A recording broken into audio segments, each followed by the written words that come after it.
Hello everyone, मैं हूं दीपांशी तिवारी और आज की इस वीडियो में हम लोग डिस्कस करने वाले हैं historical background, object and scope of transfer of property act. ये पार्ट 2 रहेगा अपना ट्रांसफर ऑफ प्रॉपर्टी एक्ट की लेक्चर सीरीज का।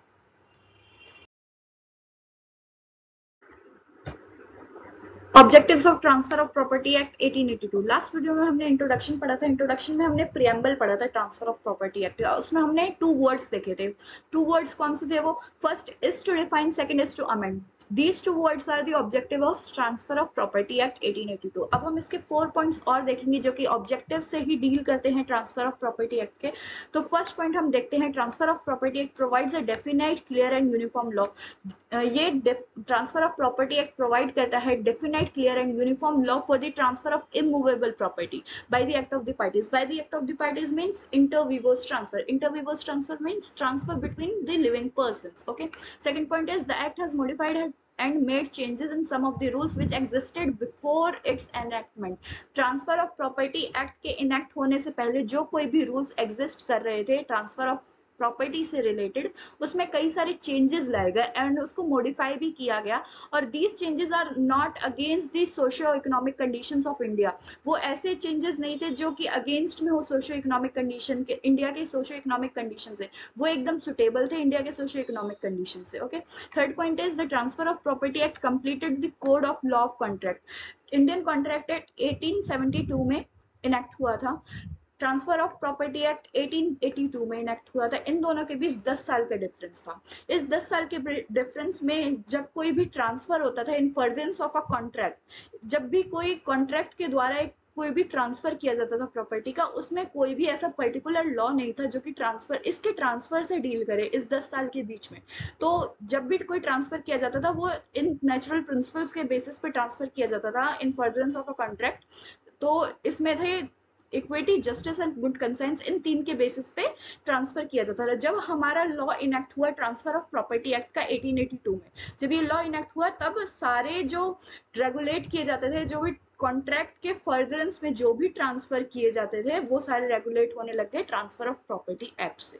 Okay, fourth point is by making provision of inter vivos transfer. जब ये कॉन्सेप्ट आया कि इंटर विवोस ट्रांसफर से ट्रांसफर ऑफ प्रॉपर्टी डील करेगा। Inter vivos transfer means transfer between the living person. Living person, जितने भी living person है उनके बीच ही ट्रांसफर होगा। कोई भी ऐसा ट्रांसफर नहीं होगा, चाहे वो अनबॉर्न चाइल्ड से रिलेटेड हो, चाहे वो बंदा पैदा ही ना हुआ हो, चाहे वो बंदा मर गया हो, उस पे ये प्रॉपर्टी ट्रांसफर नहीं होगी। ये एक्ट साफ साफ कहता है। तो टीपीए ये enacted a law parallel to already existing law.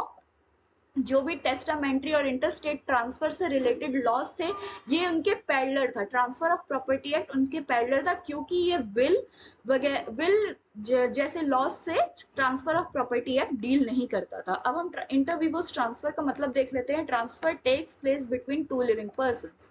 Transfer जो कि होता है टू लिविंग पर्सन्स के बीच, उसको इंटरविवोस ट्रांसफर कहते हैं।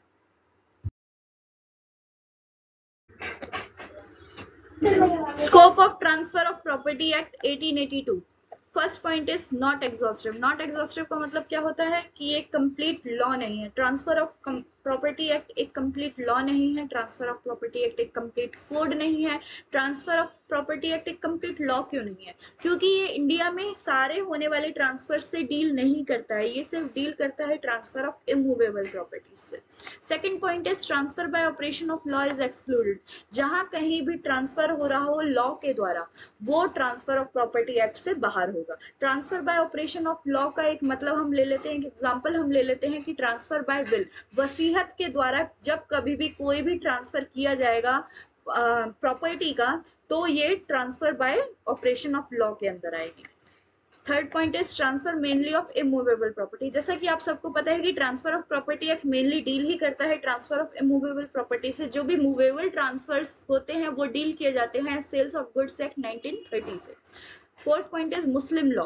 मुस्लिम लॉ में जब हम ट्रांसफर ऑफ प्रॉपर्टी एक्ट का सेक्शन 129 पढ़ेंगे तो वहां एक साफ साफ लिखा है कि जब कभी भी कोई भी गिफ्ट के द्वारा ट्रांसफर किया जाएगा, मतलब गिफ्ट के द्वारा कोई भी ट्रांसफर किया जाएगा मुस्लिम के द्वारा, ठीक है, तो सेक्शन 129 ये साफ कहता है कि ये जो भी गिफ्ट का लेन देन होगा वो मुस्लिम्स लॉ के पर्सनल लॉ से डील किया जाए, मुस्लिम्स के पर्सनल लॉ से डील किया जाएगा जो कि है law of Hiba. Okay, fifth point is territorial limitation. Territorial limitations में बस इतना ही है कि transfer of property act state of Punjab में अप्लाई नहीं होता है।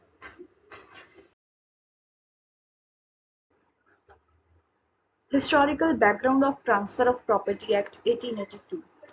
अपने इंडिया में ना ब्रिटिश राज आने से पहले जब कभी भी कोई भी ट्रांसफर किया जाता था प्रॉपर्टी का, तब चाहे वो हिंदूज के द्वारा ट्रांसफर किया जाता हो चाहे मुस्लिम्स के द्वारा ट्रांसफर किया जाता हो प्रॉपर्टी, वो गवर्न किए जाते थे उनके पर्सनल लॉज से। ऐसा क्यों किया जाता था? क्योंकि at that point of time वहां पे कोई एक पर्टिकुलर लॉ ही अवेलेबल नहीं था जो ट्रांसफर ऑफ प्रॉपर्टी से डील करे। जब ब्रिटिशर्स इंडिया में आए तो वो एक्टिवली पार्टिसिपेट लेना चालू हो गए इंडियन लीगल सिस्टम में, वो एक्टिवली इन्वॉल्व हो गए अपने इंडियन लीगल सिस्टम में। उन्होंने ना कई सारे इनफॉर्मल कोर्ट्स एस्टेब्लिश किए, लेकिन इनफॉर्मल कोर्ट्स तो एस्टेब्लिश कर दिए लेकिन उसमें एक कमी थी। क्या कमी थी? वहां पे कोई भी एक क्लियर और कंक्रीट लॉ ही नहीं था, क्लियर और कंक्रीट लॉ ही नहीं था as compare to the law which was prevailing in England. तो यही सब देख के हाई कोर्ट्स ने एक नीड जाहिर करी, हाई कोर्ट्स को जरूरत लगी कि there is a need for creating a specific acts relating to transfer of property act, transfer of property. तो उनको लगा कि यहाँ एक जरूरत है कि एक एक्ट बनाया जाए, एक स्पेसिफिक एक्ट्स बनाया जाए जो कि डील करे ट्रांसफर ऑफ प्रॉपर्टी से। क्योंकि जब भी हम गुड कंसेंस, इक्विटी और जस्टिस के बेसिस पे कोई भी जजमेंट देते हैं तो there is a chance to that it will create a lots of uncertainties। तो ये बहुत सारी uncertainties भी create कर रहा था अगर हम इन प्रिंसिपल्स के बेसिस पे कोई भी ऐसा जजमेंट देते हैं तो प्रिवी काउंसिल ने ये नोट किया कि अनसर्टेनिटीज हो रही हैं, तो उन्होंने अथॉरिटी को बोला कि एक इस पे इमीडिएट एक्शन लेना चाहिए। तो first law commission which was appointed by queen Elizabeth second ने जो अपॉइंट किया था first law commission to remove such uncertainties on the matter of transfer of property act. The draft was recent to India. Draft India में भेजा गया after certain amendments और इसको introduce किया गया लेजिस्लेटिव काउंसिल में 1877 में। फिर the draft was sent to the selection committee. Selection committee में भेजा तो गया लेकिन वो रिवर्स कर दिया गया। क्यों रिवर्स किया गया? क्योंकि उसको पब्लिक क्रिटिसिज्म का सामना करना पड़ रहा था। फिर the bill was redrafted by the second law commission. Second law commission ने बिल को रीड्राफ्ट किया। रीड्राफ्ट करने के बाद इसके कई प्रोविजंस जो थे, इसके थोड़े बहुत प्रोविजंस जो थे इंग्लिश लॉ से लिए गए थे, इंग्लिश लॉ से बोरो किए गए थे। फिर कई सारे अमेंडमेंट्स होने के बाद जो कि सेकंड लॉ कमीशन ने जो अमेंडमेंट्स किए थे बिल में, उसके बाद there was an expansion of the law. Therefore एक स्पेशल कमेटी बनाई गई, स्पेशल कमेटी अपॉइंट करी गई टू मेक सच अमेंडमेंट्स, इस अमेंडमेंट्स को करने के लिए in the prevailing act. So that various amendments were made in the act. कई सारे अमेंडमेंट्स होंगे तो एक्ट का स्कोप बढ़ेगा, एक्ट का स्कोप एक्सपेंड होगा और कई सारे ऐसे एग्जिस्टिंग एरर होंगे जिनको हम करेक्ट कर सकते हैं after a particular span of time. अगर हम अमेंडमेंट्स करते रहेंगे एक्ट्स में तो एक जो एग्जिस्टिंग एरर्स रहेंगे एक्ट्स में तो वो एक रिमूव होते जाएंगे टाइम टू टाइम।